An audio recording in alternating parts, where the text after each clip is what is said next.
Hello, this is Linda Carbonell from Walking Through Life TV show. Life of mine, well, it's teaching me so many things, like how to love and how to lose and how to... Today I'm celebrating 600 Walking Through Life TV shows in 10 years. Can you believe it? 10 years. The idea came to me because I was sitting in my living room and I seen this big ad on the TV that said, "Be a star, create your own show," and I'm like, I wonder how that works. And I've always been somebody that's wanted to talk about my story of recovery. I've spent so many years infected with severe mental illness and addiction issues, and I found my path and I found my world where I could find recovery from both.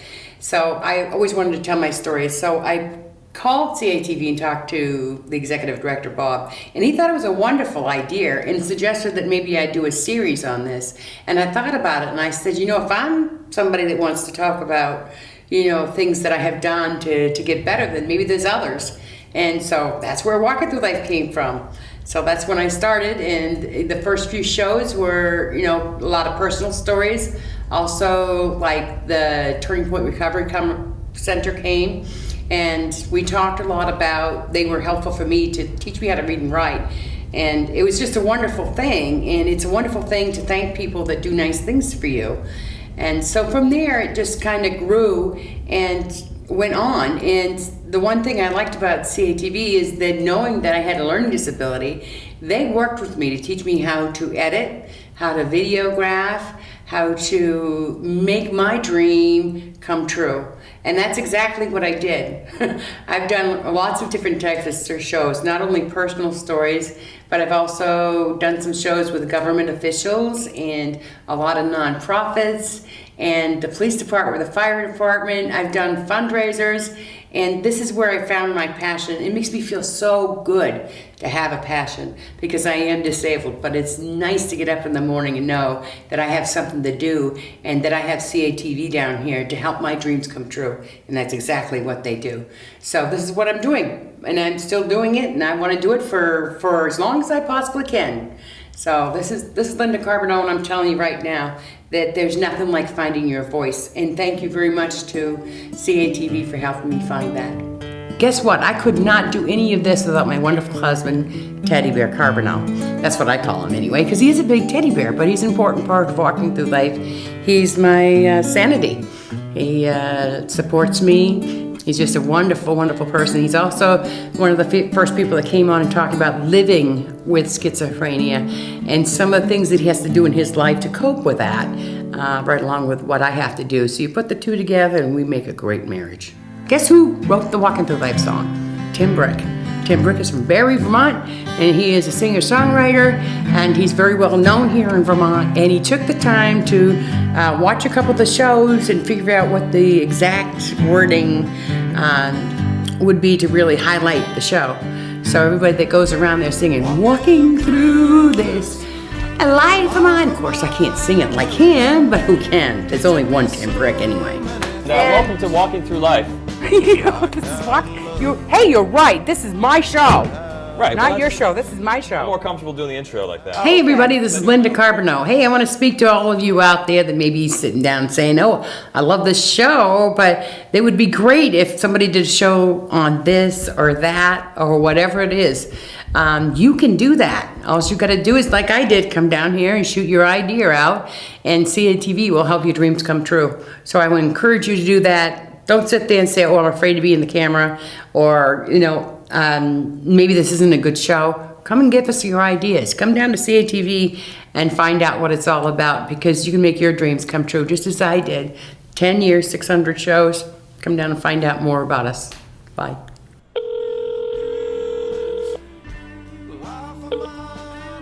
You have reached the home of Linda and Ted Carbonell. I am the host of Walking Through Life TV show. Ted is the Prince Charming of White River Junction. It is spring, which brings lots of flowers to plant, fish to catch, and lots of rain. We are out enjoying the day and hope you are too. Leave us a message. At the tone, please record your message. Congratulations on producing 600 shows. Walking through this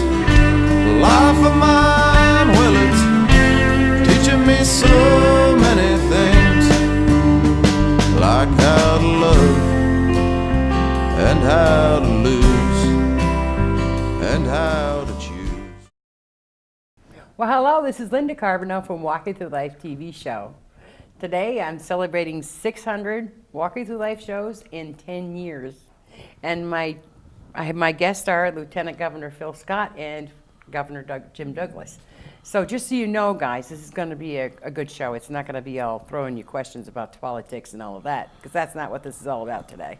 It's a celebration.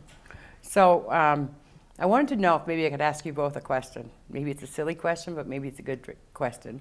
When you were younger, what was your dream and what inspired you to do what you do today?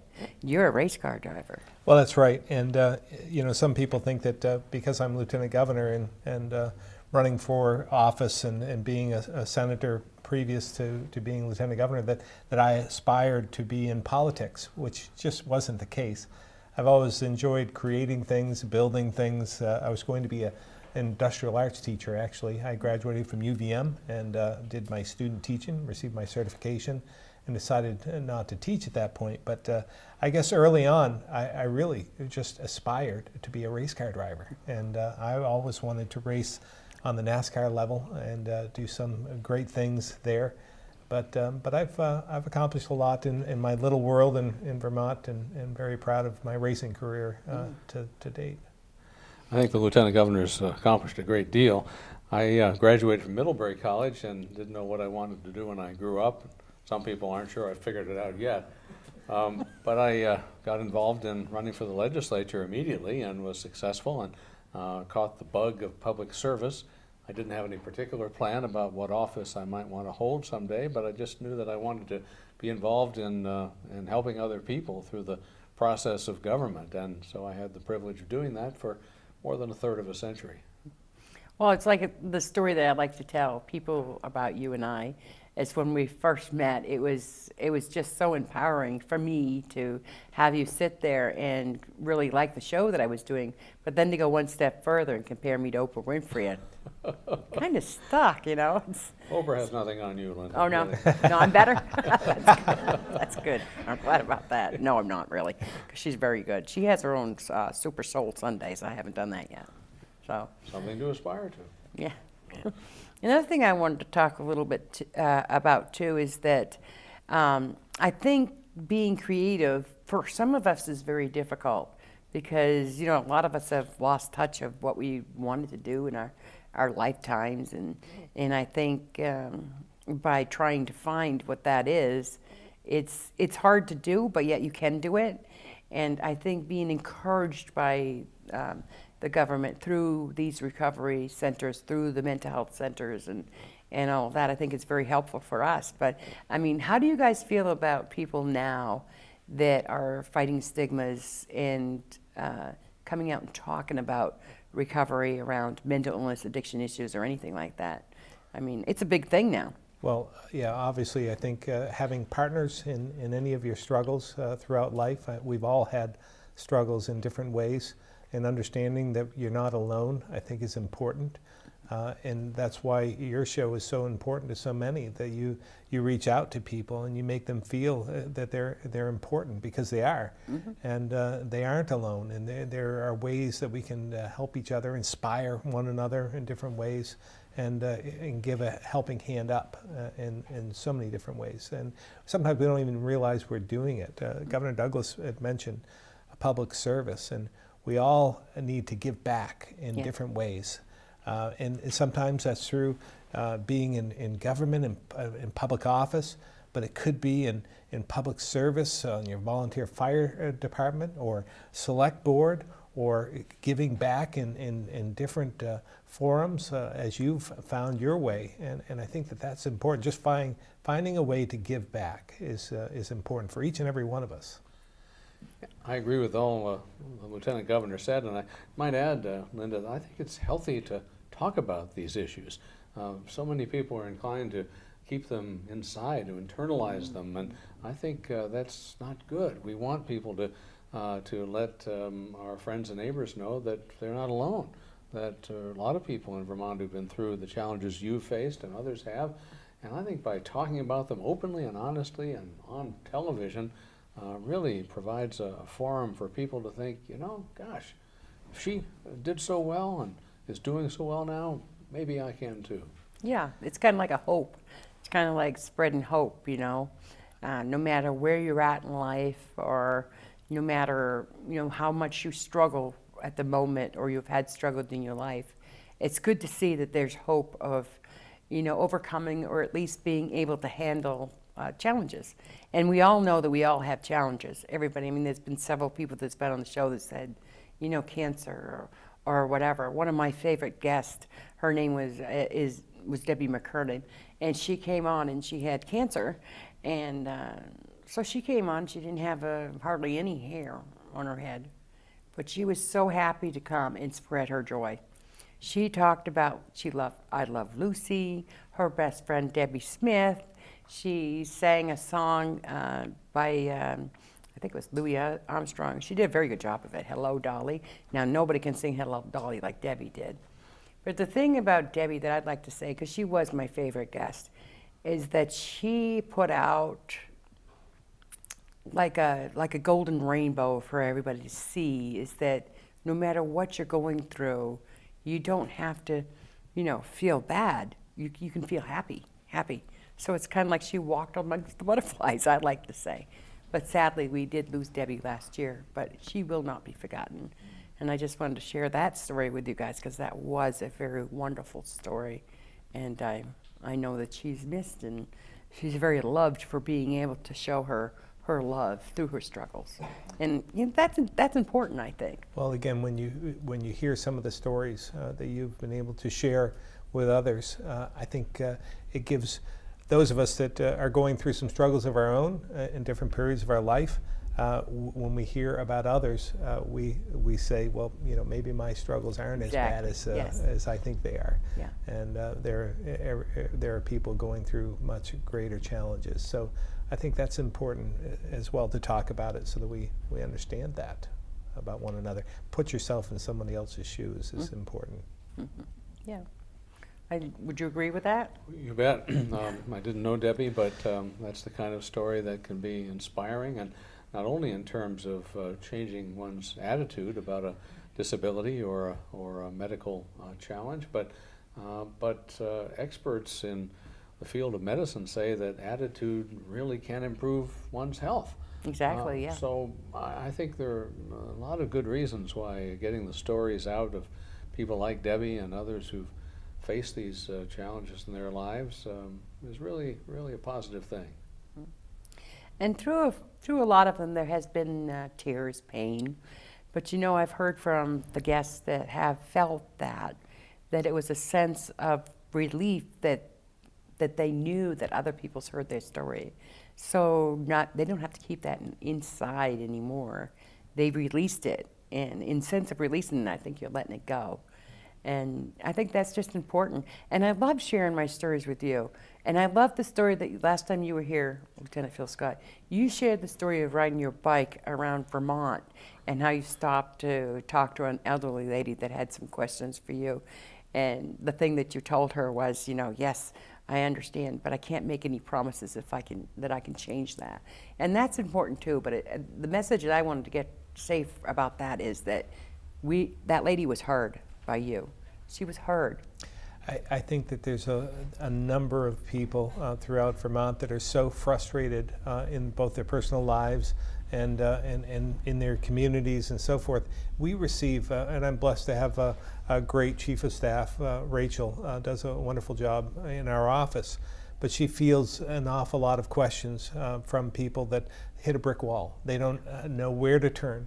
So they call and they're frustrated, they're very angry at times, but she listens.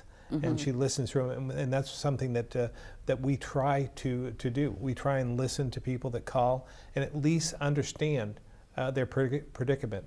At least listen to what their struggle is, so that they feel as though somebody cares. And sometimes you can't fix all of the problems that are brought forth, but just hearing them, appreciating that their voice and appreciating what they're going through is a step in the right direction, and that's half the battle.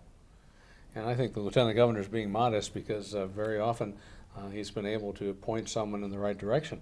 A lot of people who are facing challenges in life don't really know where to go. exactly. The state government is a complex entity with lots of different agencies with alphabet soup kind of acronym names, and for the lieutenant governor and his staff to be able to identify the right route for someone to pursue to get an answer, I think is a tremendous service.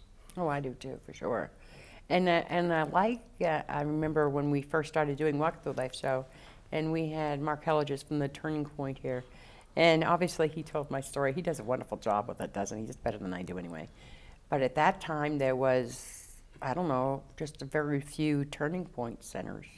And now there's, I don't know, well over 11 anyway. But and then I think that's important, is that those type of things have to start with an idea and then grow from there and grow from there. You know, keep growing, you know. The success that I found from the Turning Point was long-term recovery from my addiction issues, HRS, my mental illness recovery, the CATV, my purpose, my dream. This is it right here. And everybody has a little story about the path that they've taken in their lives and how they have found their success, or how they found to come to love themselves, because often we don't love ourselves. But you'll find me in front of the mirror all the time now, just fixing my hair, putting my makeup on, you know. I'm good at that. When I first did it though, my husband came in behind me and he goes, "What you doing?" My makeup. About 5 minutes later he comes back in, "What you doing?" Makeup. See, he wasn't used to seeing that, you know. So you throw that on your husband, you know, when he's not used to seeing it, it's kind of like, what's she doing? You know, what's she up to? But I got to say that Ted is a flirt, though. He is a flirt, Ted is, yeah. So, but isn't it wonderful when we find people in our lives that we really connect with and identify with, and, you know, we grow to love them, you know? You mentioned Mark Helliges, and he's someone I met early in my tenure and was a great inspiration to me to understand the importance of recovery centers. And as you suggested, Linda, I think there was just the one when I took office a dozen or so years ago here in White River Junction. And as I launched the DETER program, a multifaceted effort to combat substance abuse in our state, Mark and others made sure that that was a key element, and so we added them all over the place.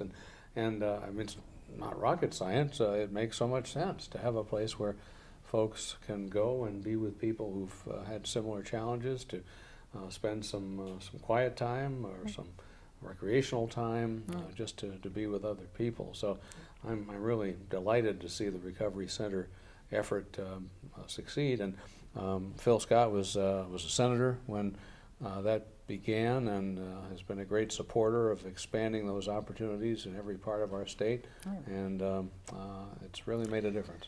Well, we find our greatest strength when we work as a team. You know, individually we're not as strong as we are together, and I think that's what the recovery centers have done for many throughout Vermont and other areas as well. I look at people that were influential in my life, and I look to my aunt who who had cancer herself early in life and lost a sister to my aunt to cancer. And so she turned that into something positive, and she started the Lamoille Area Cancer Network, and she along with 3 or 4 others started raising money and sending checks to people in need for gas and for that heating system that was broken down or needing a roof repair. And they were like angels. They would write checks from her kitchen table in Lake Elmore to people without solicitation. And over the period of 10 years, they raised $1 million. And they sent those checks out to so many people throughout Central Vermont, and all without any tax dollars. The only expense they had, they're a true nonprofit, the only expense they had was in postage stamps when they sent the checks. That was it. So she took a struggle in her life. We finally lost her to cancer, a 3rd bout, but she accomplished so much in life and helped so many. And that's, again, what happens. That's what you've done, and what so many people have done with some of the treatment centers, turn their own challenges in life into something positive. Absolutely. And I look forward to that happening more and more in the mental health system too. You know, like I have an idea in my head that I would love to see some drop-in centers for for people with mental illness. So that's something that I'm having an idea with, and I might research that and get the community involved. And I mean, through all of your teaching, this is possible. You can do this. You can decide what you want to do, and really go after it. And that might be something that would be a next gate for me. You never know. There's nothing like having a husband at home that doesn't know what to do with himself. I tried to send him fishing. He went once and then he came back. But I do want to say a little bit about Ted, because he is my teddy bear, my husband. He's been very supportive of me, and he's somebody that's been on the show talking about the challenges with schizophrenia, but not just talking about the challenges, but sharing some of the things that he has to go through living with that, such as medication, sometimes being hospitalized, different things like that. And I think that's important for people to hear too, is that medication, hospitalization, all of this can be helpful. A lot of people are scared of those words, that maybe hospital might help. Well, again, sharing those stories with the family is important, because it's not just the issue itself, but the effect, the ripple effect on others, and so they need some support too in the addiction issues and so forth. How to deal with it as a family. Yeah, exactly. So family supports, absolutely. Right. I think they got NAMI, I think, is the one that helps with that. Yeah, National Association for the Mentally Ill, that's right. Yeah. Obviously, the state has been helpful and can in many respects, but it's really the community effort that's key. Yeah. It's people in the community, whether it's White River Junction or Barrie, where there's a Turning Point Center now, and Middlebury, where I live, there's a center coming together, recognizing that their friends and neighbors need this kind of resource, and devoting their energy to make it a reality. So I think the partnership between state government and individuals and communities really has been very successful, and as Phil indicated, getting the message out through a forum such as your show, Linda, really keeps it on everybody's radar screen. And we certainly see it with the veterans that are returning from active duty. That some of that we're starting to create veterans homes. We have one in Northfield at this point, and they come back. Sometimes we see my dad was severely injured in World War II, but his injuries were visible. He had both legs amputated. Spent 2 years in Walter Reed Hospital, but his were visible. It's many of the issues that come about upon return that aren't visible, and we need to pay attention to that, and we need to again listen and have them understand they aren't alone. There is a wonderful organization, speaking of that, here in White River Junction called Friends of Veterans, and I have done some fundraising for them. But that's exactly what you're talking about. It's peer on peer, kind of like the Turning Point. So this is veterans gathering and helping each other. And I think that's the message of peer supports anyway, is that people that have been there or that are there that can support each other. And finding different ways of doing that. Exactly. They have combat vets motorcycle rallies, and that's becoming very, very popular, and they're turning that into positive things. They're doing a lot of great work throughout Vermont, and that camaraderie, again, leaning on each other, working as a team, understanding they're not alone. Right. And I want to thank both of you for being so supportive of Walking Through Life. Plus, just being there, approachable, and people can talk to you. I know when I was a kid, if I got to see the governor, I was like, woohoo!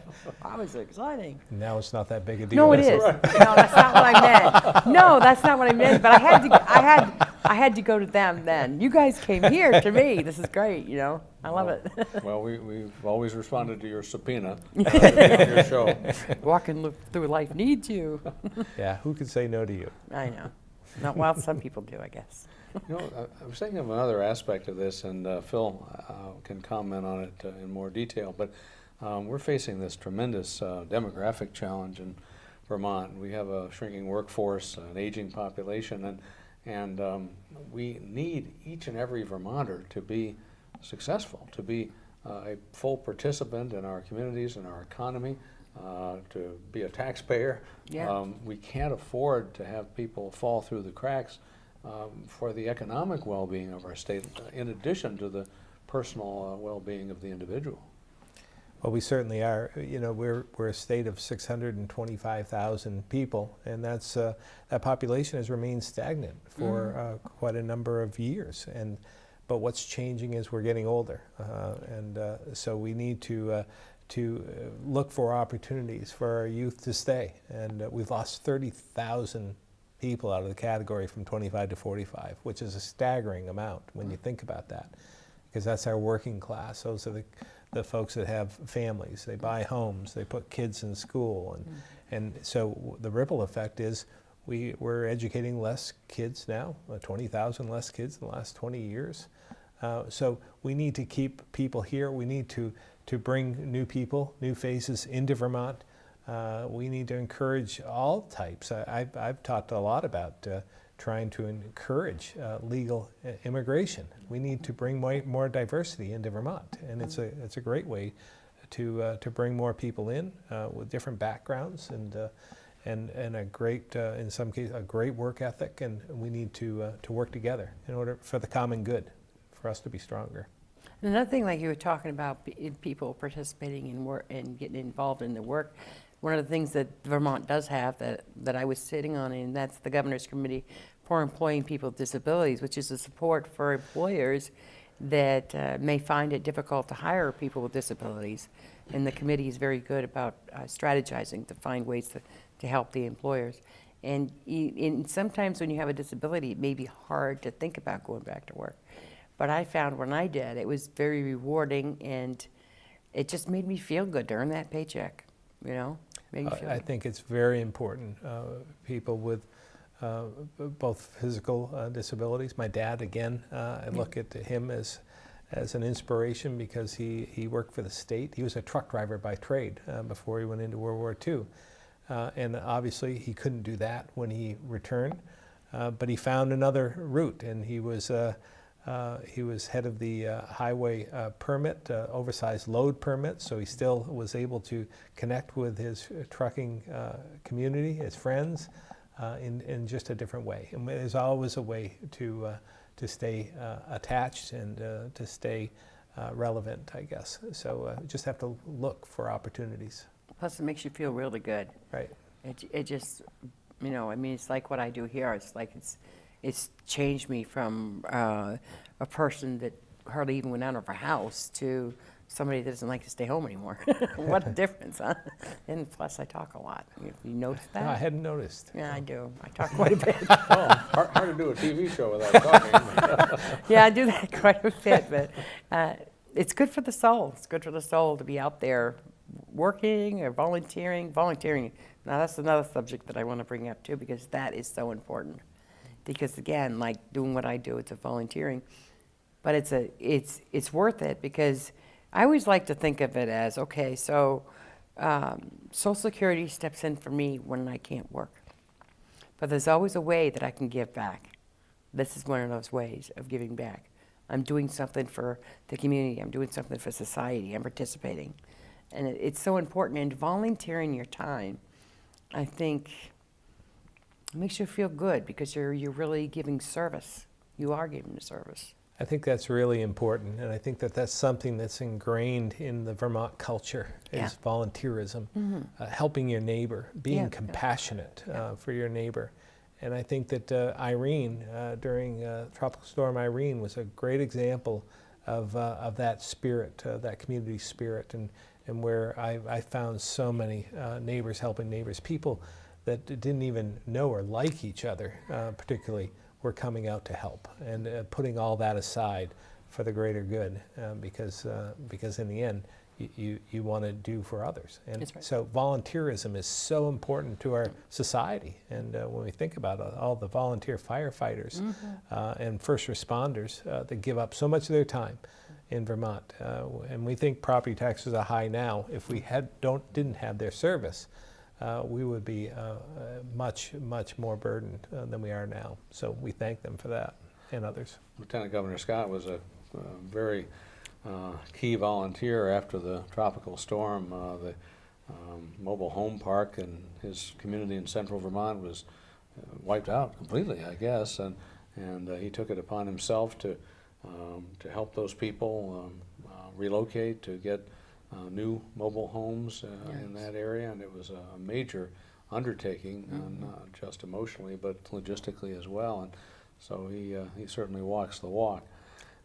We certainly did. You know, just to add to that, we found that there was so much devastation throughout Vermont that people that had lost their homes, their mobile homes, in the destruction, but then we're faced with what do we do with them? We can't dispose of them without it costing more money, and we were finding that it was costing $5,000 or $6,000 to dispose of a mobile home that was no longer any good, and it was their responsibility. So we developed a program, and we received some funding from private interests. Aubuchon's was a big supporter. Bond Auto was another.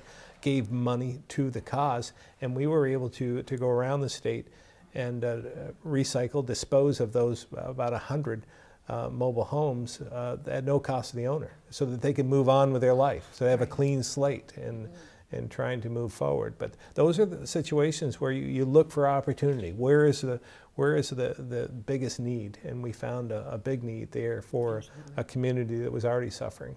That was a tremendous service, Phil.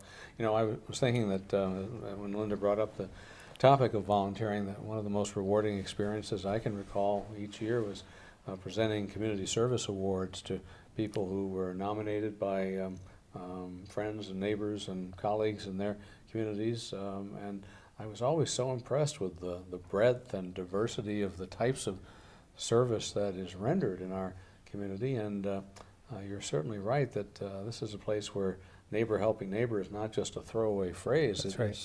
It's our ethic. It makes you feel good. It does. Well, I do believe that it's about time for Walking Through Life to end for now, but it was so good having you guys here and talking in the inspirational and empowering stories. I love it. But before we go, I do have an award that I would like to give out, if that's possible. I would like to give. It's your show, Linda. I know. Wait a minute, I got to tell you the story why. Okay, so my darling husband Ted has, he's always put up with me, and he always lets me do anything. He's kind of like, the dog that you can put the hat on and the coat on, do anything with. Well, that's the way that Ted's been. But I do have a special award for him because he was the first guest that ever came and talked about living with schizophrenia and some of the things that he needs to do to cope with that. So I have a very special award that I'd like to give him. Sophie? Oh, Ted. Teddy bear.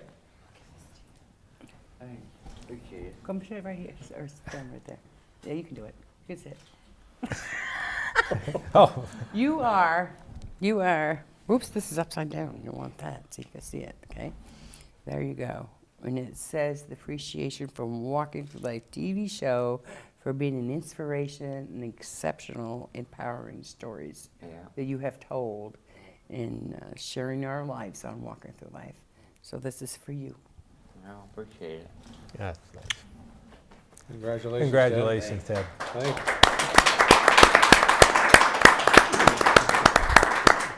And thanks again, you guys, and we hope that you're going to come back and see us again. It wasn't too bad, was it? No, you were very, very good to us, Linda, as always. I also drew some pictures. See, You I don't drew know if you can tell. Yeah, She's very talented. Yeah, Phil. I draw. See, this is what I do in some inspirational words, and I've got some poems over there and all kinds of good stuff. So it's nothing like, it's kind of like words that go through your head, and you want to put them on paper, and even if you don't spell it correctly, it's okay. People know what you mean. That's great. So thanks again, and I'd like to say let's support Community Access TV. That's right. Keep it going. Very important. Yeah. Thanks for inviting us. Yeah, I'm glad you came. It was important to me, and I appreciate it.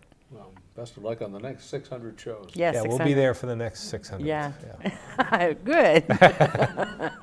So anyway, this is Linda Carbonell. We're saying goodbye for Walking Through Life today. Thanks for joining.